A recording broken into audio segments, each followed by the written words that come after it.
জীবনে অনেক ভুল তো করেছি, এখন তো শিখার সময়, তাই না? আজকে আমি আপনাদের সাথে শেয়ার করব প্রপার ওয়ে যেকোনো বেরি ওয়াশ করা।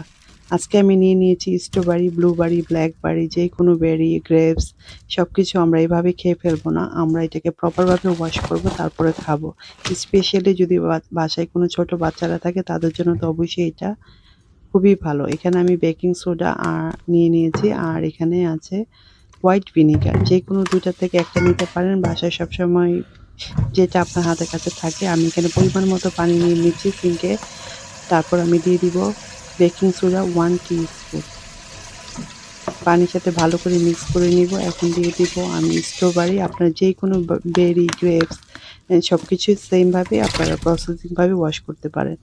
এখন এটাকে ভালো করে মিক্স করে 10 থেকে 15 মিনিট আমি পানিতে ভিজিয়ে রাখবো এবং 10-15 মিনিট পর আপনাদের দেখাবো এই স্ট্রবেরি থেকে কি বের